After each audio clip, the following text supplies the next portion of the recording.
और चलिए अब प्राइम टाइम एक्सक्लूसिव में बात चुनावी समर में राजनीति का अखाड़ा बने कैराना की करते हैं। यूपी का कैराना पलायन की वजह से चर्चा में रहा। पलायन का मुद्दा 2017 के चुनाव में खूब गर्म रहा था, लेकिन अब 2022 के चुनाव की तैयारी है। बीजेपी ने कैराना से चुनाव प्रचार की शुरुआत भी कर दी है। खुद गृह मंत्री Amit Shah door to door प्रचार के लिए पहुंचे। उधर दूसरी तरफ समाजवादी पार्टी ने जिसे अपना कैंडिडेट घोषित किया, उसे 48 घंटे के भीतर गिरफ्तार कर लिया गया। यानी टेंशन का केंद्र मानी जाने वाली कैराना सीट पर एक बार फिर माहौल गर्मा गया है। लेकिन जमीनी हालात क्या है? क्या पलायन का मुद्दा फिर गर्मा गया है? हमारी इस पहली रिपोर्ट से समझिए।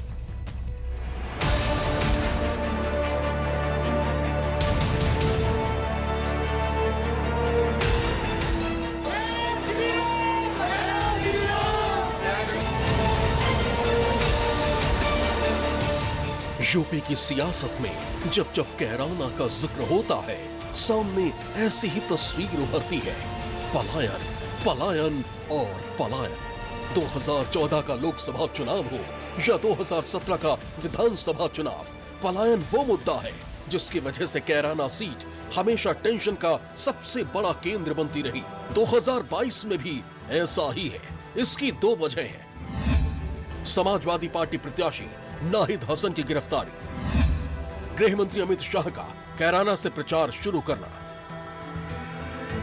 चुनाव से ठीक पहले कैराना का टॉपिक ट्रेंडिंग तब बना जब नाहिद हसन को टिकट दिए जाने के 48 घंटे के अंदर गैंगस्टर एक्ट में गिरफ्तार कर लिया गया। कयास लगे कि नाहिद का नामांकन खारिज होगा, अखिलेश कैंडिडेट बदलेंगे, लेकिन ऐसा कुछ नहीं हुआ। अब ये क्लियर है कि नाहिद हसन जेल से चुनाव लड़ेंगे, वो भी एसपी के ही टिकट पर। दूसरी तरफ बीजेपी ने यूपी में चुनाव प्रचार की शुरुआत कैराना से की। खुद गृह मंत्री अमित शाह ने कैराना प्रत्याशी मृगांका सिंह के साथ 22 जनवरी को कैराना में डोर टू डोर प्रचार किया।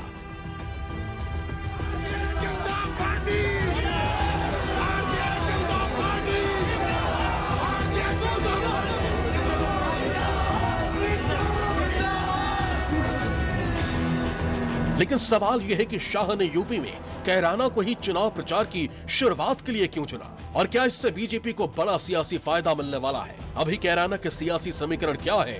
हमने ये सवाल पार्टी नेता या प्रवक्ता से नहीं, बल्कि कैराना के लोगों से ही पूछा। तो ये यहाँ सपा से विधायक रहे हैं नाहिद हसन, अभी भी उनका टिकट हुआ था, तो अभी वो सपा के कैंडिडेट हैं। चुनाव से पहले उनकी गिरफ्तारी क्या मायने रखती है? देखो जी, चुनाव से पहले उनकी गिरफ्तारी है, वो उनका अपना मैटर है, और क्या है क्या नहीं, उस राजनीति के मसले से मुझे कोई वो नहीं है। क्या कोई फर्क पड़ेगा कैराना की जनता पर? कुछ नहीं फर्क पड़ने का, कोई फर्क नहीं पड़ने का।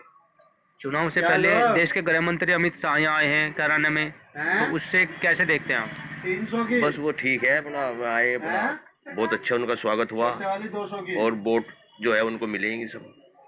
इसको लेकर के देश के गृह मंत्री भी आए हैं अमित शाह यहाँ पे, तो क्या मानते हैं आप?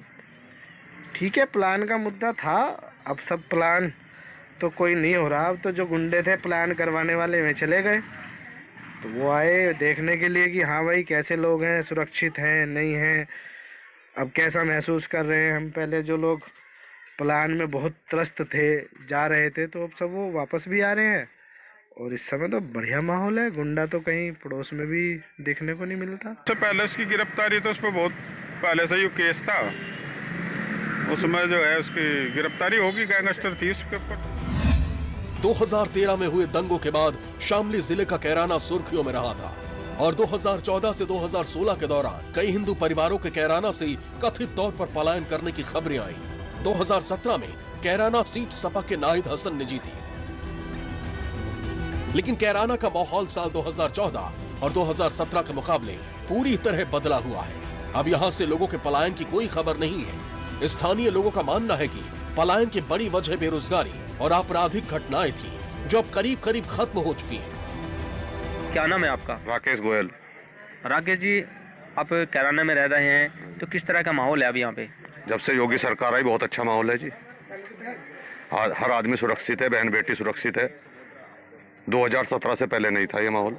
पहले कैसा माहौल था? पहले तो रंगदारी की चिट्ठी आती थी, बदमाशी होती थी, गुंडागर्दी रहती थी, अब ऐसा नहीं है। आप ही के पड़ोस में हैं जो पलायन करके गए थे? अमित शाह जी मेरे पड़ोस में ही आए थे। मेरी एक दुकान छोड़कर दुकान है, वहीं पर आए थे। उनके यहाँ भी रंगदारी की चिट्ठी आई थी 20 लाख रुपए की। अच्छा, फिर क्या हुआ? फिर वो यहाँ से छोड़कर चले गए। क्या रंगदारी जो मांगी गई थी वो दी गई थी? नहीं जी, उन्होंने नहीं दी, वो तो चले गए थे यहाँ से रातों रात। अच्छा, प्लान पहले था, मतलब जो है प्लान भी जो हुआ सिर्फ बदमाशों के लिए हुआ, वैसा कोई वो नहीं है, प्लान नहीं हुआ। किसी मुसलमान ने किसी हिंदू को कोई परेशान नहीं करा, किसी हिंदू ने किसी मुसलमान को परेशान नहीं। बहुत अंतर है जी। पहले तो अब हालात थे नहीं दुकान में बैठने लायक। 2017 में जो योगी जी की सरकार बनी उसमें इतना अच्छा माहौल रहा, बहुत बढ़िया प्रशासन का हिसाब रहा, सब कुछ बहुत अच्छा रहा। दुकान पर किसी टाइम बैठो, किसी टाइम आओ, कोई दिक्कत नहीं है। कथित तौर पर पलायन को लेकर कहा गया कि हिंदू परिवारों ने कैराना से पलायन किया और लोगों ने धर्म विशेष से परेशान होकर अपने घरों के बाहर लिख दिया था कि मकान बिकाऊ है। लेकिन 2022 की तस्वीर पूरी तरह बदली हुई है।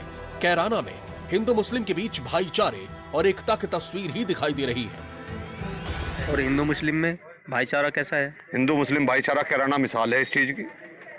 यहाँ पर हिंदू मुस्लिम झगड़ा कभी हुआ ही नहीं। हिंदू मुस्लिम का तो यहाँ ऐसा मसला है जी, बाबू हुकम सिंह जी ने जो है पहले मुद्दा उठाया था प्लान का, ऐसा कुछ नहीं है। बड़े बड़े नेता बाहर से आए भी, सर्वे भी हुआ, यहाँ ऐसा कुछ नहीं मिला। ये सिर्फ एक राजनीतिक मुद्दा उठाया हुआ है। और आप और भी जगह सर्वे करोगे, हमारा प्यार आज भी है और कल भी था और हमेशा रहेगा हिंदू मुस्लिम का। तो 48 से लेकर आज तक के कोई हिंदू मुस्लिम का दंगा नहीं हुआ। हमारे हिंदू मुस्लिम में इतना प्यार है, एक दूसरे के साथ खाना खाते हैं बैठ के, और एक दूसरे से लेन देन हमारा सबसे ज्यादा रहता है। अजी हिंदू मुस्लिम भाई भाई हैं और हम तो गले मिल के रहते हैं, कोई ऐसी लड़ाई झगड़ा वाली। यानी यूपी की जो विधानसभा सीट पलायन और हिंदू मुस्लिम की वजह से सुर्खियों में रही, वहां चुनावी मौसम में फिजा अलग है और अब टेंशन का केंद्र मानी जाने वाली इस सीट पर मुकाबला कड़ा होने जा रहा है। क्योंकि बीजेपी ने मृगांका सिंह को प्रत्याशी बनाया है, तो सपा ने मौजूदा विधायक नाहिद हसन को टिकट दिया है। यानी तय है कि कैराना में इस बार सियासी टक्कर जोरदार होने वाली है। लेकिन कैराना के मन में क्या है, इसका पता 10 मार्च को ही चलेगा। Bureau report, news 24। नमस्कार, मैं हूं मानक गुप्ता। अगर आपको हमारा ये वीडियो पसंद आया हो तो इसे लाइक और शेयर जरूर करें, और हां, हमें सब्सक्राइब और फॉलो करना ना भूलें ताकि आप देश और दुनिया की कोई खबर मिस ना करें। तो जुड़े रहिए हमारे साथ और देखते रहिए न्यूज़ 24।